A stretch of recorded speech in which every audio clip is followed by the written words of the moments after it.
नमस्कार, स्वागत है आप सभी का एक बार फिर से। और बात उत्तराखंड की, हिलमेल टीवी की इस नई कोशिश में एक बार फिर से आपका स्वागत है। हम बात करेंगे उत्तराखंड की, यहाँ के रोजगार की, इस समय जो परिस्थिति इस समय चल रही है। और इसमें हम उत्तराखंड की तमाम हस्तियों को, राजनीतिक, सामाजिक, प्रोफेशनल्स, अपने-अपने क्षेत्रों में काम करने वाले लोगों को जोड़कर आपके सामने लाने की कोशिश करेंगे कि आखिरकार राज्य में इस समय जो स्थिति पैदा हुई है, खासकर स्वरोजगार की, रोजगार की, जो लोग लौटे हैं, जो लोग वहाँ पर हैं, और आने वाले समय में क्या कुछ स्थिति हो सकती है, सरकार ने क्या कुछ कदम उठाए हैं। तो आज हम इसी पर बातचीत करेंगे, स्वरोजगार पर, कि आखिरकार क्या कुछ संभावनाएं हैं और आगे क्या कुछ राह तलाशी जा सकती है। इस दौरान लोगों के जो भी सवाल आएंगे, जो हमारे दर्शक जुड़ेंगे, उनको भी हम लेंगे, और अपने हम साथ ही जो एक्सपर्ट जुड़ेंगे, हमारे साथ राज्य के एक वरिष्ठ मंत्री भी कुछ ही समय बाद में जुड़ेंगे, उनसे बातचीत करेंगे। और बाकी जो मेहमान हैं, अपने अपने क्षेत्रों में कुछ नाम कमाने वाले कुछ नए चेहरे हैं, जिन्होंने कि अपने काम से पहचान बनाई है, लोगों के साथ जुड़े हैं,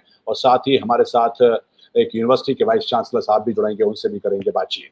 तो सबसे पहले मेहमानों का परिचय हम करा देते हैं। हमारे साथ अगर हम सबसे पहले बात करें तो हमारे साथ स्वामी रामा हिमालयन यूनिवर्सिटी के वाइस चांसलर डॉक्टर विजय धस्माना हमारे साथ जुड़े हैं। डॉक्टर विजय धस्माना, बहुत बहुत स्वागत आपका। डॉक्टर धस्माना हिमालयन यूनिवर्सिटी के वाइस चांसलर हैं, यहाँ की प्रेसिडेंशियल बॉडी जो है उसके मेंबर हैं, और मैथमेटिक्स में उन्होंने अपनी अपनी पीएचडी की है। और नमस्कार। आज हम उनसे जानेंगे कि उनका क्या इस दौरान ओवरव्यू है, सोचना है, किस तरह से वो सोचते हैं कि राज्य में स्वरोजगार को लेकर, राज्य में जो कुछ भी इस समय चुनौतियों को लेकर उनका ऑब्जर्वेशन क्या है, इस पर हम बातचीत करेंगे। हमारे साथ एक और मेहमान हैं, जो हैं श्री नरेश नौटियाल। नरेश नौटियाल लगभग अपने क्षेत्र में ऐसे तकरीबन 550 ऐसे मझोले किसानों से सीधे जुड़े हैं, जो कि कम से कम एक या उससे अधिक प्रकार की जो फसलों का उत्पादन करते हैं, और इन उत्पादों को बाजार में उपलब्ध कराते हैं, उसको बाजार तक पहुंचाने का एक बड़ा काम कर रहे हैं। तो इनका अपना बड़ा काम है। हमारे साथ जो दूसरी मेहमान हैं, वो है पिरूल पर काम करने वाली, उस पर उसके आर्टिस्ट मंजू। मंजू जी, आपका भी स्वागत है। मंजू आर शाह पिरूल आर्टिस्ट हैं। आप हम इससे भी जानेंगे कि ये क्या सोचती हैं सरकार के द्वारा स्कीम को लेकर। मैंने आपको बताया कि हम साथ में अपने दर्शकों के जितने भी रिस्पॉन्स आएंगे वो हम लेंगे। मेरे सहयोगी ओपी डिमरी भी हमारे साथ हैं, वो भी हमसे जुड़ेंगे। और आपसे और भी बात करूंगा कि सरकार ने इस दौरान खासकर स्वरोजगार के लिए, खासकर जो कृषि आधारित रोजगार हो सकता है, उसको लेकर सरकार का एक अपना प्लान है कि हम उसमें किस तरह से लोगों को न सिर्फ मोटिवेट कर सकें, या फिर उसको उनको उनको इनकरेज कर सकें। क्या कुछ सरकार के तौर पर सुविधाएं दी जा सकती हैं। जैसा कि मैंने बताया कि पोर्टल को लेकर एक अच्छा रिस्पॉन्स आया है, लोग उसमें रजिस्टर करा रहे हैं। मंजू जी, मैं आपसे भी जानना चाहूंगा, आपका सफर किस तरह का रहा, कुछ बताइए हमारे दर्शकों को जरा अपने। सर, मैं ताड़ीखेत में प्रयोगशाला सहायक के पद पर कार्यरत हूँ उपनल से।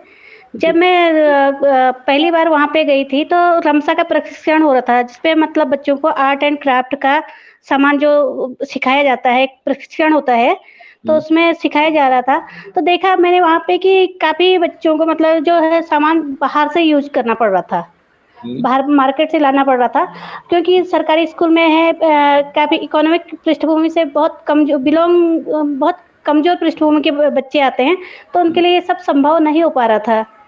तो सर मैंने पिरूल से कला सीखी हुई थी, तो मैंने कहा क्यों ना इसको बच्चों को सिखाया जाए, तो जिससे जो हमारे बच्चे हैं वो कम खर्चे में अपना रोजगार का साधन प्राप्त कर सकते हैं। Okay, okay. तो कैसा रिस्पॉन्स रहा आपका? सर अभी मैं कोलकाता में इंडिया इंटरनेशनल साइंस फेस्टिवल 2019 जो हुआ था, वहाँ पे हमने अपनी कला का प्रदर्शन किया था, तो वहाँ पे हमको बेस्ट अपकमिंग आर्टिशियन का अवार्ड भी मिल चुका है सर। ओके, ठीक है। मैं आपसे और भी जानूंगा कि सरकार के लेवल पर क्या कुछ सहायता अभी मौजूद है। डॉक्टर धस्माना, मेरा एक सवाल आपसे ये भी है कि अभी जो आपने बताया कि आप सहयोग करेंगे और उस तरह की चीजें वेलकम है, लेकिन अभी खासकर मार्च 23 के बाद, 24 मार्च के बाद से, जब से कि लॉकडाउन की स्टार्ट हुआ, फिर जो एक नई नई प्रॉब्लम आई, लोगों का माइग्रेशन हुआ, उत्तराखंड में भी ये समस्या बहुत ज़्यादा थी, जब जो तमाम लोग थे वो पहुँचे थे।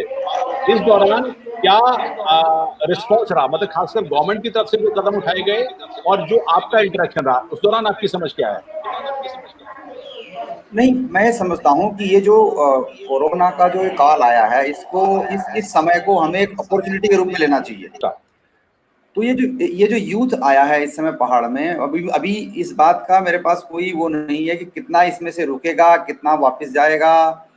तो लेकिन अगर मान लीजिए आप 20, 25, 30% भी यूथ यहाँ रुकता है, तो वो एक हमारे लिए एक मैं समझता हूँ उसको हम एक कैटलिस्ट के रूप में उसको यूज कर रहे हैं और उसको हम साधन भी दें, उसकी हैंड होल्डिंग भी करें।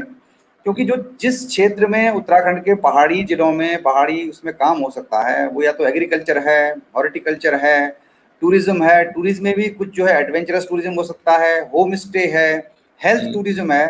तो इस तरफ हम लोगों को काम करना चाहिए। सरकार ने इस तरफ आगे बढ़ने के लिए बहुत सारी स्कीमें निकाली हैं। और जैसे हमने अपने विश्वविद्यालय की तरफ से जो हम ऊपर पहाड़ों में काम कर रहे हैं, तो हमने अभी इमीडिएटली हम ये करने जा रहे हैं कि कम से कम 150 युवाओं को हम उनका चयन करेंगे और उनको हम होम स्टे होता क्या है, होम स्टे में कैसे व्यवस्था करनी है। क्योंकि मेन जो मेरा जो अनुभव रहा है, पहाड़ का यूथ चाहे पहाड़ में है, उसने कोई बहुत ज्यादा उसका एक्सपोजर नहीं है। और जब तक एक्सपोजर आदमी का नहीं होगा, वो काम कैसे करेगा? उसको कैसे मालूम कि होम स्टे क्या होता है? तो होम स्टे की उसको ट्रेनिंग देने के लिए हम लोगों ने अपने एक नई एक स्कीम चलाई है। दूसरा, हम एग्रीकल्चर के लिए मैंने जहाँ हमारा जो हिल कैंपस हमारा चल रहा है पहाड़ में, वहाँ के आसपास के कम से कम 20-25 गांव के लोगों को हम बार बार बोल रहे हैं, आप उगाइए, खरीदने की जिम्मेदारी हमारी है। हमने कह दिया हम इमीडिएटली आपको कैश पेमेंट करेंगे। आप उड़द उगाएंगे, आप राजमा उगाएंगे, आप जो भी फसल उगाएंगे उसको इमीडिएटली हम खरीदेंगे, हम आपको पैसा देंगे। तो उससे एक नया एक थोड़ा सा इंकरेजमेंट वहाँ लोगों में आया। ये सतपुली के आगे जो स्वामी राम जी का गांव है तोली, वहाँ के आसपास के हमने 20 गांव में स्कीम चलाई है। और वो हमारे गांव के पास ही सम्मानित मुख्यमंत्री जी के गांव वहीं पे है। तो उस पूरे इलाके में हम इस तरह की एक मुहिम छेड़ रखी है कि हम लोग उन लोगों के कह रहे भाई आप उगाओ, चाहे आप 10 किलो उगाओ, 15 किलो उगाओ, हम आपको तुरंत कैश पेमेंट करेंगे। तो रोजमेरी हम लोगों ने वहां उगाई है, लेमन ग्रास हम लोगों ने वहां उगाई है, और लेमन ग्रास से जो उसका जो तेल निकालने की एक्सट्रैक्शन मशीन वहां हमने लगवा दी है। तो वहां लोगों में थोड़ा सा एक उत्साह आया है। वो कैश पेमेंट इमीडिएटली होगी तो लोग मेहनत करना चाहेंगे। लेकिन अगर उनको कैश नहीं मिलेगा तो नेचुरली फिर आदमी थोड़ा सा जो है उसको दिक्कत होती है। उनको इनकरेज करने के लिए हम उनको एक, चाहे कुछ भी हो आप काम करो, खाली मत बैठो, ठीक है, चाहे आप मनरेगा काम करो, लेकिन कुछ काम करके इसको अपने खेतों को ठीक करो, आबाद करो, और उसकी फसल हम खरीदेंगे, हमारा विश्वविद्यालय खरीदेगा, हम उसको चाहे जो मर्जी करें। उसके बाद में हमारे यहाँ मैंने लोगों को कहा है आप 200 किलो अचार बना के दो, हमारे यहाँ इतनी सारी कैंटीनें चलती हैं, सब कैंटीनों में हमारा गढ़वाल का अचार चलेगा, क्यों बाहर से खरीदें हम। तो इस तरह से हम लोगों को छोटा छोटा इनकरेज कर रहे हैं कि आप कुछ करो। नहीं तो मैं तो खाली इनको तारीफ करना चाह रहा था कि मैं आपके लिए ताली बजा देता हूँ। ये बड़ा अच्छा काम है। मतलब अगर आप जैसे लोग, आप जैसे शख्सियत अगर इस तरह की अपने क्षेत्र में ही सही, अपने लेवल पर जो भी आपका अपनी कैपेसिटी है, मतलब मैं फाइनेंशियल कैपेसिटी की बात करूंगा, अगर उसके जरिए अगर आप लोगों को इनकरेज कर रहे हैं तो ये अपने आप में बड़ा अच्छा कदम है। और संभवतः ही कि नजीर हो सकती है लोग जो कि वहां पर हैं, जो इन्फ्लुएंशियल लोग हैं, जिनके पास अगर संसाधन है, पैसा है, उत्तराखंड से जुड़े हुए लोग हैं, अगर वो इस तरह करें अपने अपने क्षेत्र में तो ये बहुत अच्छा हो सकता है। क्योंकि सारा काम सरकार नहीं कर सकती। वो लोग हैं, उनको गाइडेंस चाहिए, उनको हैंड होल्डिंग चाहिए इनिशियली। और जब जब जब उनको लगेगा कि भाई हमारी मेहनत का मेहनताना हमको मिल जा रहा है, कुछ मिल रहा है हमको, तो क्यों नहीं आदमी काम करेगा भाई। डॉक्टर सर नहीं है जो बात करने के बाद एक अच्छी बात आपने बोली, बहुत विस्तार तरीके से, बहुत बड़ी तरीके से। लेकिन अभी क्या हो रहा है कि योजनाएं हैं, प्लेटफॉर्म है, लेकिन जो व्यक्ति है, जिस तरह लाभार्थी है, जो करना चाहता है, अभी उत्तराखंड में ना अभी जिस तरीके से लोग आए हैं उनके एस्पेक्ट बढ़ गए हैं कि हम किसानी भी कर सकते हैं, ये कर सकते हैं, लेकिन कैसे करें, कनेक्टिविटी कैसे हो मार्केट के बीच में, सरकार के बीच में, उस व्यक्ति को इंश्योर कैसे हो कि अगर मैं पैसा खर्च करके खेती कर लूं या मैं पैसा खर्च करके पशुपालन कर लूं तो मैं इंश्योर हूं कि मैं दोनों से कनेक्ट हो सकता हूं। हमने देखिए क्या किया वहां। हमने जो 20 गांव के प्रधान हैं, उनमें से कुछ प्रधान बहुत एक्टिव हैं, जिनके पास, जिनको पता है कि सरकार की क्या योजना है, सरकार क्या कर रही है, किस किस क्षेत्र में सरकार ने स्कीम निकाल रखी है, किस किस क्षेत्र में सरकार प्रोत्साहन दे रही है, तो प्रधान एक बहुत बढ़िया लिंक है जो पंचायत लेवल से मिल करके और सरकार के बीच में एक लिंक करके वो अच्छा काम वहाँ कर सकते हैं। तो प्रधानों को मैं समझता हूँ अगर वो एक्टिव होंगे और थोड़ा सा जागरूक होंगे तो इसमें इस समय धरातल पे चीजों को उतार सकते हैं। लेकिन अच्छी बात, मैं अनुराग और धस्माना सर आपको बताना चाहता हूँ, नौटियाल जी जो हैं, नौटियाल जी से जब हमारी चर्चा हुई और चर्चा होने के बाद नौटियाल जी ने एक बात बोला कि मैंने उत्पादन बहुत छोटे स्तर पे किया, उसके बाद उत्पादन बढ़ना शुरू हो गया, सहकारिता शुरू की, लेकिन मेरे पास सामान को डिस्ट्रीब्यूट करने का जगह नहीं था। सरकार ने मेरा सहयोग दिया और मैं इतना सामान वहां अपने जो ट्रेड फेयर लगता है और भारत के कई फेयर्स में मैं जाता हूं और सामान की मतलब कि मेरे पास क्वांटिटी कम हो जाती है लेकिन लोग खरीदने वाले बहुत सारे हैं। इस बारे में मैं चाहूंगा नौटियाल जी इस बात को शेयर करें और बताएं कि किस तरीके से आपने इस योजना का लाभ उठाकर और किस तरीके से आगे बढ़ते हुए आए ताकि उन लोगों को सपोर्ट मिले। मैं 2009 से अपना स्वरोजगार शुरू कर रहा हूं सर, और मैं 2002 से लगातार स्टॉल के माध्यम से प्रदर्शनी, दिल्ली अंतर्राष्ट्रीय व्यापार मेला, तो सारी स्कीम सरकार की जो एनआरएलएम है या उद्योग विभाग है या खादी विभाग है, उनके माध्यम से हमें मौका मिलता है स्टॉल लगाने का। अच्छा, तो वहाँ पे काफी रिस्पांस मिलता है सर हमें ना, और लगभग 80 आइटम है मेरे पास, 10-12 प्रकार की, तो राजमा हो गया, उड़द है, गहद है, मसाले हैं, और आपके हाथ की बनी हुई बड़ियां हैं, 5-6 प्रकार के नमक हैं सिलबट्टे के पीछे हुए, और बुरांस का जूस है, पुरोला का लाल चावल है जिसकी बहुत ज़्यादा डिमांड है सर। तो हम लोग उसको आधा किलो, 1 किलो, 250 ग्राम, 100 ग्राम ऐसे पैकिंग करके फिर हम लोग स्टॉल के माध्यम से बेचते हैं। अंतर्राष्ट्रीय व्यापार मेला दिल्ली, सरस मेला बम्बई, और सूरत हो गया, और इलाहाबाद भी हम लोग गए थे, और बम्बई भी हम लोग वहाँ पे होता है लोकल उत्तराखंड का जो मेला होता है वहाँ पे हर साल कौतिक, तो उसमें भी हम लोग जाते हैं सर हर साल। और जो देहरादून में लगभग एक साल में लगभग 50 मेले में करता हूँ, और इसके अलावा देहरादून हो गया या दिल्ली हो गया और जगह भी डिमांड आती। अगर हाँ जी, हाँ जी। आपको अपना मान लीजिए अपना पूरा बिजनेस अगर आपको थोड़ा बढ़ाना है, अगर आपको थोड़ा फाइनेंशियल असिस्टेंस की जरूरत है, तो उसमें सरकार की तरफ से कोशिश ये भी है कि जो राष्ट्रीय बैंक हैं, क्षेत्रीय ग्रामीण बैंक हैं, उसके जरिए और सहकारी बैंक हैं, उसके जरिए आपको बिना ब्याज के 3 लाख तक का लोन मिल सकता है, या फिर और अगर आपका बड़ा प्लान है, क्या ये इससे फायदा होगा या इसके बारे में सोचा है आपने? हाँ जी, हाँ जी, इससे तो बहुत फायदा होगा सर, क्योंकि गांव में लोगों की आर्थिक स्थिति इतनी ज्यादा नहीं कि अपने पैसे लगाए। अगर हमें बैंक से इस टाइप की मदद मिल जाती है या सरकार की जो स्कीम है उसके अंतर्गत हम लोग काम बढ़ा सकते हैं। डॉक्टर दस्माना, और मेरे साथ लगभग 500 किसान तो अभी जुड़े हैं। अच्छा, ओके, बहुत अच्छा। डॉक्टर दस्माना, मेरा एक सवाल था, आपने हैंड होल्डिंग की बात करी है, जैसे कि अभी जी से मैं कहना चाहूंगा कभी वो जब देहरादून आए तो मुलाकात करें यहाँ, तो उनका जो कारोबार है उसको हम आगे बढ़ा सकते हैं। अरे वाह, लीजिए आप। हाँ जी, बिल्कुल बिल्कुल सर। डॉक्टर दस्माना ने अभी से आपको ऑफर कर दिया। देखिए, मार्केट में डिमांड है लेकिन सप्लाई नहीं है। और जो सप्लाई होगी तो डिमांड तो मार्केट में बहुत है। एक्चुअली पैकेजिंग हमें और सुधार करने की जरूरत है सर। हमारी पैकेजिंग इतनी अच्छी नहीं है, नहीं आप आइए कभी मार्केट में कंपटीशन कर पाए। पैकेजिंग पे हमें सुधार करनी है। देहरादून आए तो आप मुलाकात करें, फिर इसमें आगे बढ़ के इसको आगे ले जाएंगे, आप चिंता मत करो। मेरा सवाल आपसे भी और ये मंजू जी से भी है, पिरूल को लेकर, चूंकि आपने बात किया था कि हैंड होल्डिंग के लिए, मतलब अगर आप लोगों को इंकरेज भी कर रहे हैं और ये एक जरिया भी हो सकता है। जैसे इस सरकार का भी, उत्तराखंड की सरकार का पिरूल पर थोड़ा जोर रहा है। मतलब मैं अभी देख रहा था कि जो खबर थी कि पिरूल आधारित इकाइयों की स्थापना को लेकर भी उनको एक तरह से कहें कि अच्छा एक एशियन विकास बैंक की तरफ से वो लोन मिला है। जबकि अगर वैसे देखा जाए तो पिरूल को नुकसान देने वाला माना जाता रहा, लेकिन अब इससे सामान मिल रहा है, उसे पसंद किया जा रहा है, तो ये भी एक एसेट हो सकता है। सर बिल्कुल, ये पिरूल जो है महिलाओं के सशक्तिकरण का एक सशक्त माध्यम बन सकता है सर, आजीविका का। उसमें टोकरी है, मैट है, बास्केट है, फ्लावर पॉट है, ऐसे बहुत सारे आइटम हम लोग तैयार करते हैं, जिससे मार्केट में काफ़ी डिमांड है इसकी।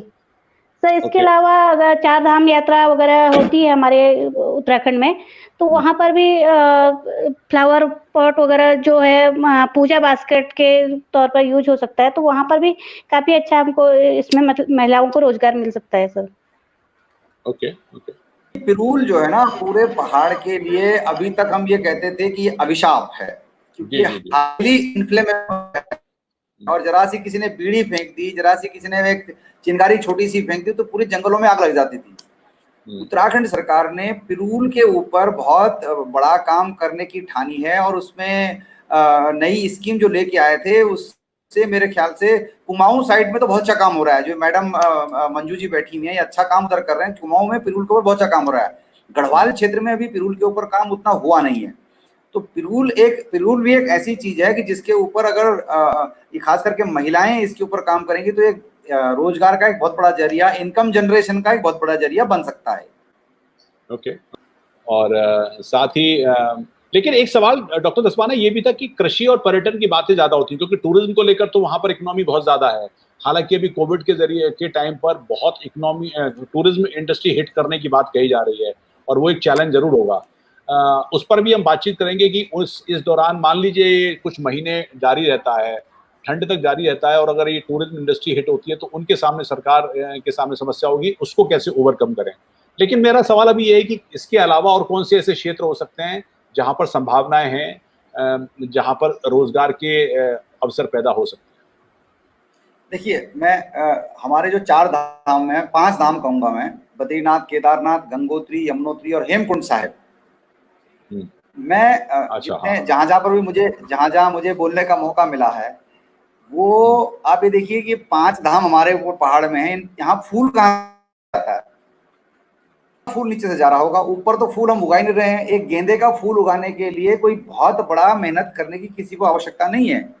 गेंदे का फूल वैसे ही उग जाता है, आपको खाली बीज डालना है, उसकी निराई नहीं करनी है, गुड़ाई नहीं करनी है। तो मैं कृषि मंत्री जी से भी जब मेरी मुलाकात हुई थी तो मैंने उनसे कहा था, मैंने कहा किसी तरह से कुछ घाटियों में इस तरह की व्यवस्था की जाए कि वहाँ के लोग फूल उगाएं, वो फूल वहीं बद्रीनाथ में, केदारनाथ में, गंगोत्री में, यमुनोत्री में या हेमकुंड साहिब में इस्तेमाल हों।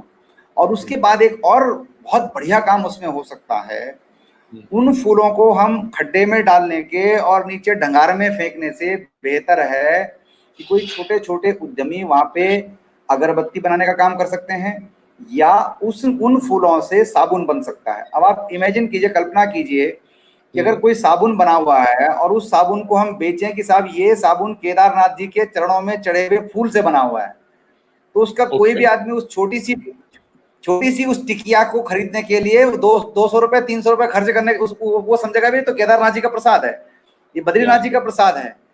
तो थोड़ा सा चेंज करके, out of the box thinking करके हम इस तरफ जो है इस तरह भी काम कर सकते हैं। हाँ, ये अच्छा आइडिया है, वैसे बहुत अच्छा आइडिया है, खासकर इस दौरान ऐसा एक स्मॉल लेवल पर इस काम को शुरू किया जा सके।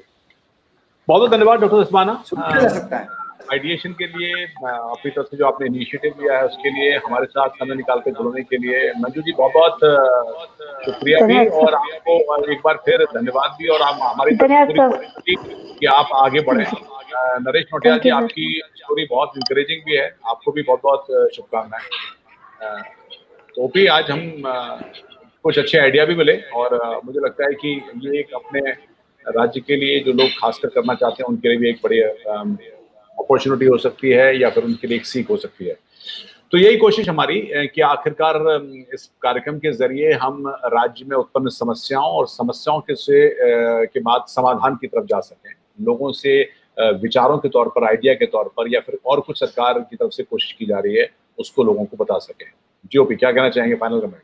बिल्कुल सही है, ये आज की चर्चा बहुत सार्थक रही है, और इस बात को बहुत अच्छा रहा कि किस तरीके से सरकार की योजनाओं से लाभार्थी तक योजनाएं पहुंचे, और जिस तरीके से हम आगे बढ़ते रहें आज के इस दौर से लेकर आगे आने वाले भविष्य पर हम किस तरीके से उत्तराखंड को उज्जवल कर सके, आगे बढ़ सके, और जो टैलेंट है उत्तराखंड का हर क्षेत्र में वो अपने आप को शो कर सके और मजबूती के साथ आगे बढ़ सके, उत्तराखंड का विकास हो, उत्तराखंडियों का विकास हो, और भारत आगे बढ़े, यही कामना के साथ। तो आज के लिए इतना ही, फिर मैं आपके सामने हाजिर होंगे एक नए शो को लेकर। तब तक के लिए हम सबको, हमारी पूरी टीम को आप इजाजत दीजिए। नमस्कार।